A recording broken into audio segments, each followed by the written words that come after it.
tell me why I literally forgot about my phone and I had to run back and get it.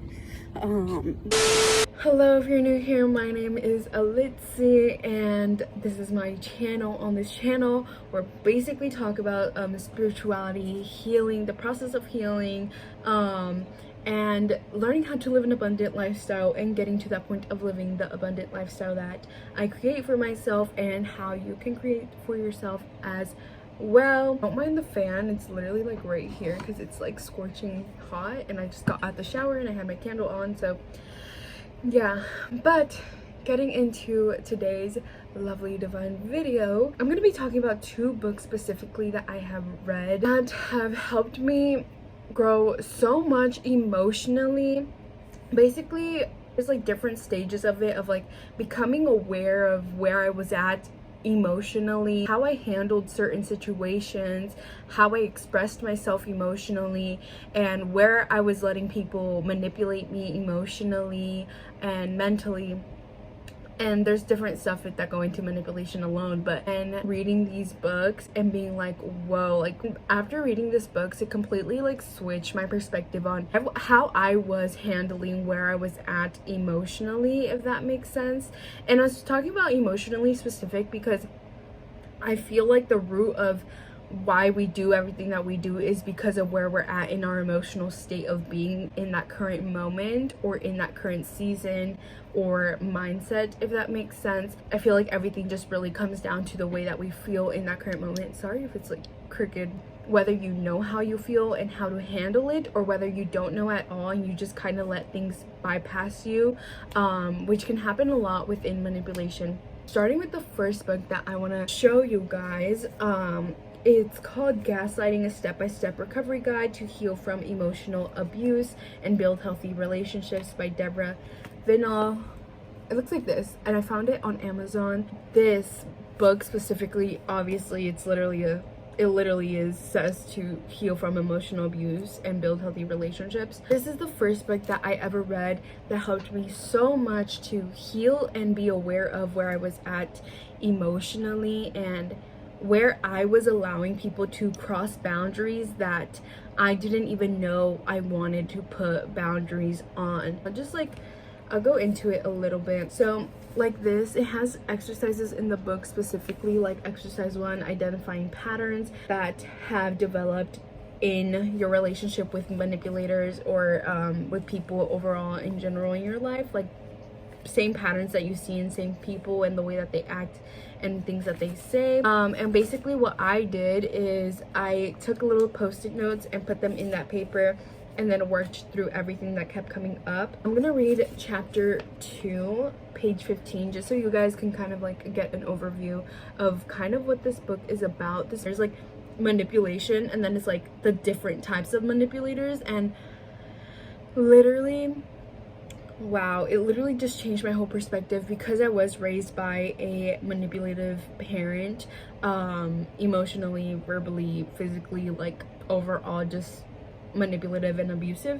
Like it resonated so much, and it also goes into depth talking about how these emotions can build up and basically show up physically, and which is why that's something that you'll hear me talk about a lot in my videos and all of that, like my healing journey, basically talking about like how everything can build up and show up physically, because it's something that I've experienced for like years, and like throughout the years, like I've learned now to handle it the specific way, using energy, using frequency healings, using journaling, using different ways to heal and allow myself to express these feelings instead of bottling up like I was in the past, which led to physical symptoms being shown. So chapter 2, the Gaslighter's Playbook.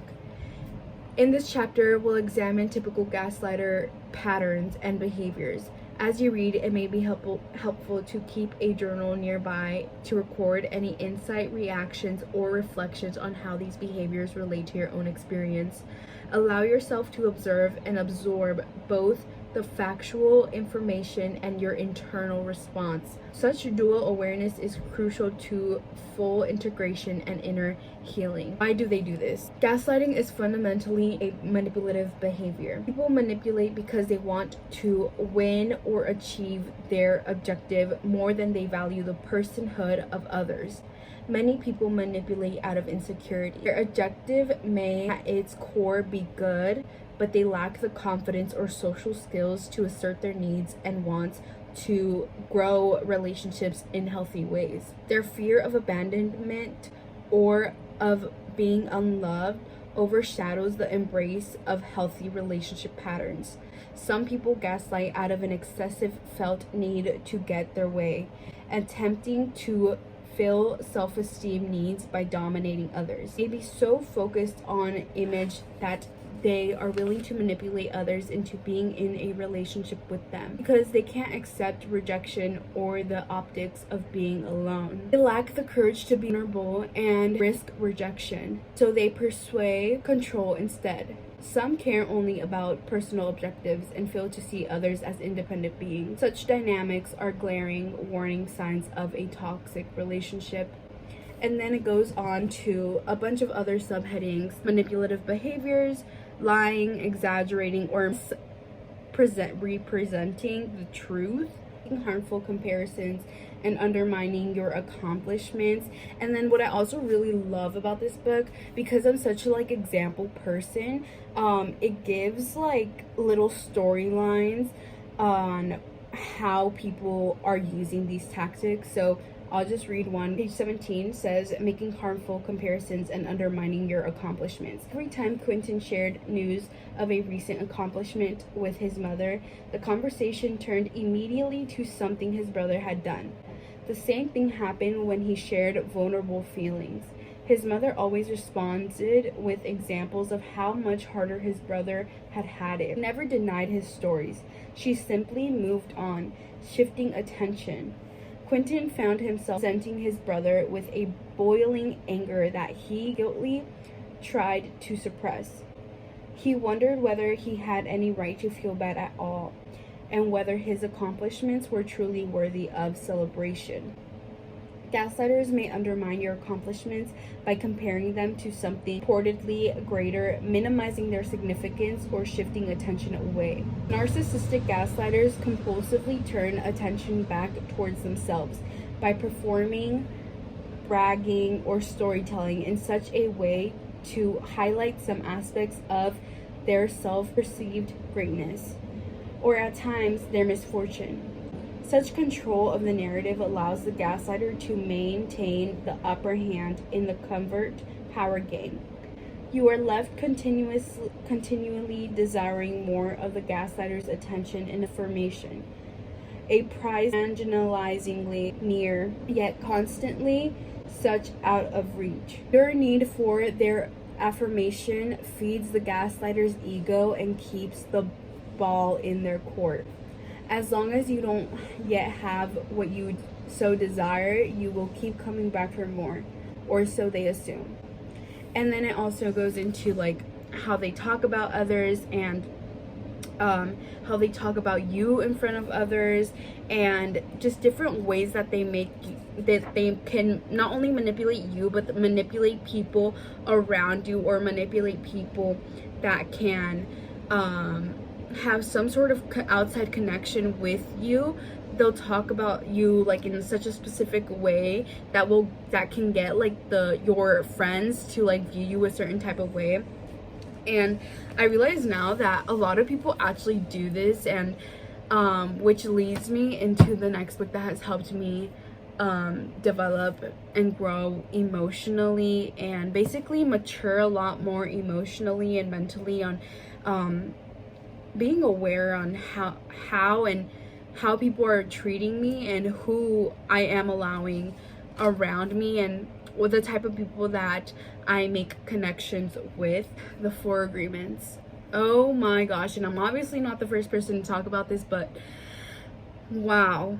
This is my second time rereading this book, because it's just such a good book, and I haven't made the time to go get a new book, but as I was reading today, I was like, wow, I really feel called to make a book, make a video like this, basically talking about these two books. Be impeccable with your word. Don't take anything personally. Don't make assumptions, and always do your best. Not only has this book like shown me these 4 agreements and more, because it does have more than 4 agreements. This book has affirmed to me so many things that I've already learned on my own spiritual journey, like learning how to not take things personally was something that I was already tapping into before even reading this book. So a lot of the same thing with this gaslighting book, the blue one.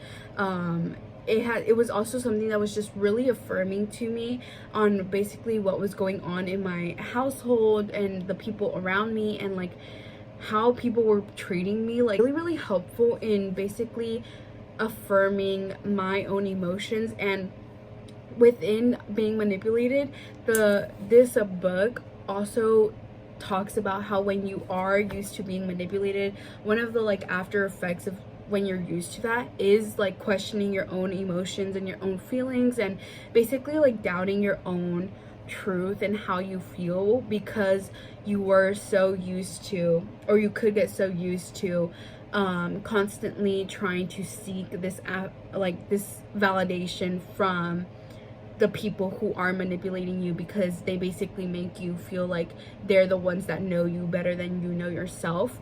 And which is also like, that's like a phrase that is used so much, like I feel like not only with like parents but like with friends as well. It could be used so much, and which is another thing that also made me see how I was being manipulated to certain extents in friendships as well, not only just by parents or by siblings or by people outside or by coworkers. Literally, this book, y'all, this book literally gives so many different examples, because manipulation doesn't only have to be within yourself or within your family. It literally goes into like being manipulated at work, being manipulated by your boss, or being manipulated by the people around you, or social groups, or being manipulated by yourself, and which also goes into blocking yourself from achieving what you want to be doing. So anyways, I can literally talk about this book like forever, but I also want to talk about this book, The 4 Agreements by Don Miguel Ruiz. This book gives kind of like a storyline at the beginning about like he could understand everyone very well, but no one could understand him. They believed that he was an incarnation of God, and he smiled when he heard this, and he said, "It is true, I am God, but you are also God. We are the same, you and I. You are images of light. We are God." But still the people didn't understand him. He had discovered that he was a mirror for the rest of the people, a mirror in which he could see himself. Everyone is a mirror, he said. He saw himself in everyone, but nobody saw himself in themselves. He realized that everyone was dreaming, but without awareness, without knowing what they really are. They couldn't see him as themselves because there was a wall of fog or smoke between the mirrors, and that wall of fog was made by the interpretations of images of light, the dream of the human. Then he knew that he would soon forget all he had learned. He wanted to remember all the visions he had had, so he decided to call himself the smoky mirror, so that he would always know that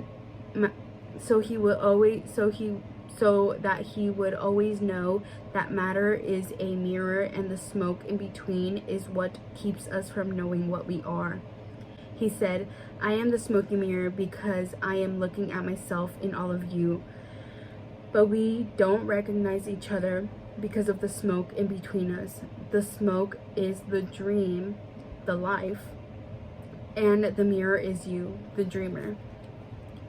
And then it says a quote after it basically tells a story of the Tolek. "Living is easy with eyes closed, misunderstandings all you see."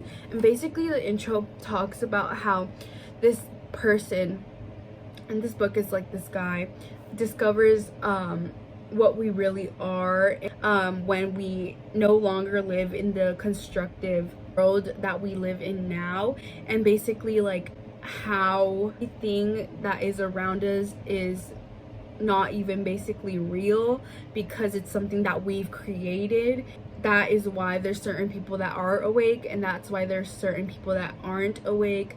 And it's just basically living at different vibrations, and whether knowing how aware you are of like what you can be as a spiritual being having a human experiences, and basically the different things around us that form us into who we are. And then that is actually the first chapter that goes into domestication and the dream of the planet. It does talk about like basically like a spiritual awakening and realizing and opening up to so many different things, but the different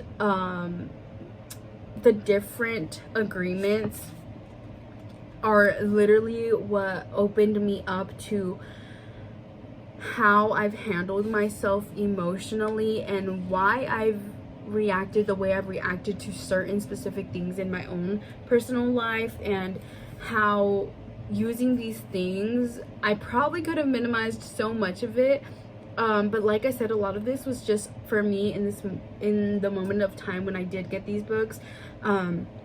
It was just more affirming to me in the way that I was living my life already. The 4 agreements were: be impeccable with your words, which means speak with integrity, say only what you mean, and avoid using the word to speak against yourself or to gossip about others. Use the power of your word in the direction of truth and love, and basically using your word to what you actually mean, because we so freely throw around all these words and so carelessly like just say like a bunch of things. Like one way would be like, say you're in an argument and you say to the other person, I hate you. That your words have so much power behind them, and basically you never know how your words can affect other people and how they can literally boomerang back to you. So being impeccable with your words that chapter has literally shown me so much on how sacred my words really are, and which is why like it's so important for me now to really take my time and like think about what I'm gonna say before I say it. But also it has showed me how sacred my words are, to the point of where like I communicate only with specific people that I know are going to understand and be present with me with my words, if that makes sense. So yeah, that's like a whole separate thing. But the next one of the 4 agreements is don't take anything personally. Nothing others do is because of you. What others say and do is a projection of their own reality, their own dream.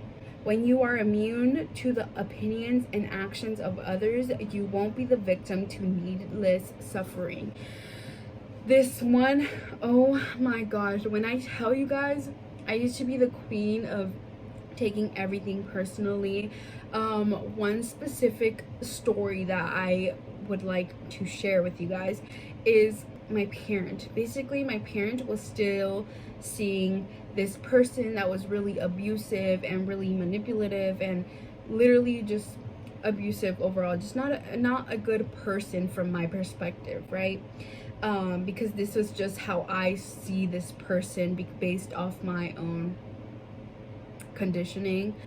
Basically, my parent was still seeing this person that was just overall not good based off my own emotions and my own opinions, even after I had expressed my own emotions to and why this person was not a good person and how much it hurts me to see that to didn't care and still went to go see this person. I tell you guys, I literally cried for literally days because of how hurt I felt, because I was taking it personal.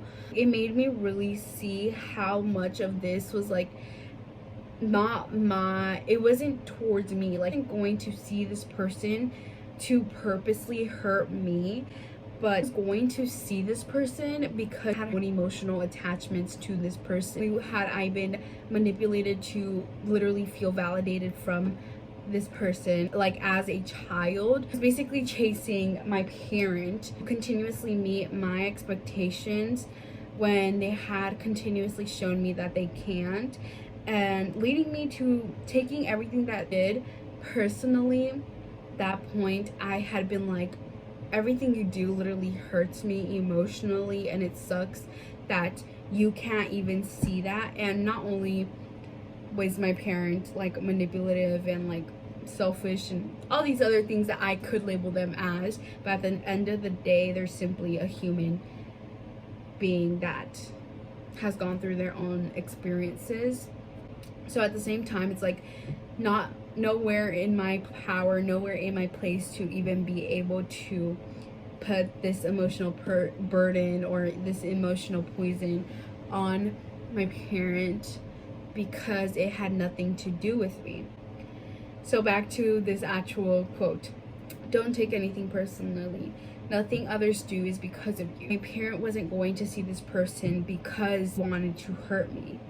What others say and do is a projection of their own reality and their own dream. Because my parent had this image of this person being like such like a god and like such a good person, I myself was choosing to attach myself to everything that they did because I thought they knew what was best for me, which leads into the manipulation part and how that came about now, mentally, emotionally, and physically.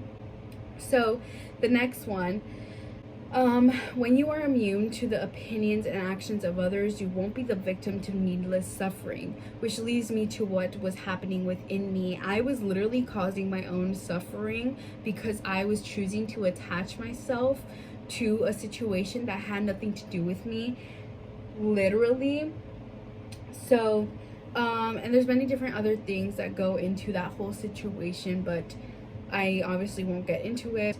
But the next agreement: don't make assumptions. Find the courage to ask questions and to express what you really want. Dude, this one, we literally do this all the time, and like I feel like literally all the time is like without even aware that we are making assumptions about people or things. Communicate with others as clearly as you can to avoid misunderstandings, sadness, and drama. With just this one agreement, you can completely transform your life. And I actually want to read a paragraph about that agreement. Chapter 4, the third agreement: don't make assumptions. The third agreement is don't make assumptions. We have the tendency to make assumptions about everything. The problem with making assumptions is that we believe they are true. We could swear they are real. We make up assumptions about what others are doing or thinking. We take it personally. Then we blame them and react by sending emotional poison with our words. That is why whenever we make assumptions, we're asking for problems. We make an assumption, we misunderstand, we take it personally, and then we end up creating a whole big drama for nothing. All the sadness and drama you have lived in your life was rooted in making assumptions and taking things personally. Take a moment to consider the truth of this statement. The whole war of control between humans is about making assumptions and taking things personally. Our whole dream of hell is based on that. We create a lot of emotional poison by just making assumptions and taking it personally, because usually we start gossiping about our assumptions. Remember, gossiping is the way we communicate to each other in this dream of hell and transfer poison to one another, because we are afraid to ask for clarification. We make assumptions and believe they are right about the assumptions. And we defend our assumptions and try to make someone else wrong. It is always better to ask questions than to make an assumption, because assumptions set us up for suffering. Talk about that, because this part where it said, then we defend our assumptions and try to make someone else wrong. Example, because I was assuming that my parent was doing this on purpose to hurt me, in some point in the process of healing, I then had switched my own perspective to viewing it as, well, I know where I stand within my emotions, and it's wrong for you to even be doing what you're doing. Although I still feel that way at a certain extent, it still may put me in that emotional poison bubble of creating my own emotional poison, because I had that hatred and that resentment still towards my parent, viewing it as doing things wrong and having life wrong. So I just wanted to put that out there because it gives an example of how this can be lived. Reading this book has led me into living more of a peaceful life and made me live my life more at ease instead of viewing everything personally. It is very interesting how the human mind works. We have the need to justify everything, to explain and understand everything in order to feel safe. So that was just a little bit of that chapter of don't make assumptions. And there's also one specific part that I want to share actually. So here, these assumptions are made so fast and consciously most of the time because we have agreements to communicate this way. Agreed that it is not safe to ask questions. We have agreed that if people love us, they should know what we want or how we feel. When we believe something, we assume we are right about it to the point that we will destroy relationships in order to defend our positions. We make the assumption that everyone sees life the way we do. We assume that others think the way we think, feel the way we feel, judge the way we judge, and abuse the way we abuse.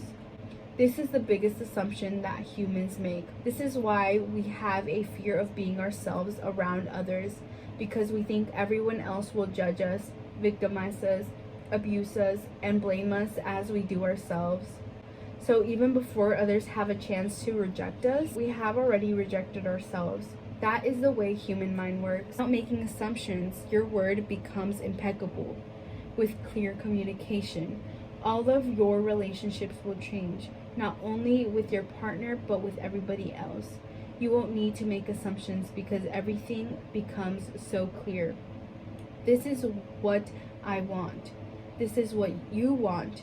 If we communicate in this way, our word becomes impeccable. If you could get your hands on these books, I really recommend that you do, because these are just 2 books that have literally helped me so much in growing and developing and literally becoming clear with my own emotions and my own words, and the way that I allow the people around me to have a certain amount of emotional poison or a certain amount of effect on me, and view things from a higher standpoint besides just, oh, they're doing it because of me. Acting that way based off their own emotions, based off their own perception of their own realities, and it actually has nothing to do with me besides the fact that I can choose to say yes to their actions and their words, whether it's good or bad, or I can choose to say, no, I'm not gonna be, my mind, my heart, my body, and spirit is not gonna be fertile to your emotional poison. It also calls out yourself and what role you play in allowing these types of people to be a part of your life or not. I've learned to be way more emotionally mature within reading these books, because I have learned how to apply these things into my life. I hope you guys enjoyed this video. I love and cherish you guys so much, so thank you for being here today, and thank you for sharing this space and time with me today. I hope you get the chance to read these 2 books, and if you have any more book recommendations, feel free to comment them down below, because I have been looking into more books that I've been wanting to read. I have a few lined up, like The Power of Now. I will see you guys in my next one, and see ya!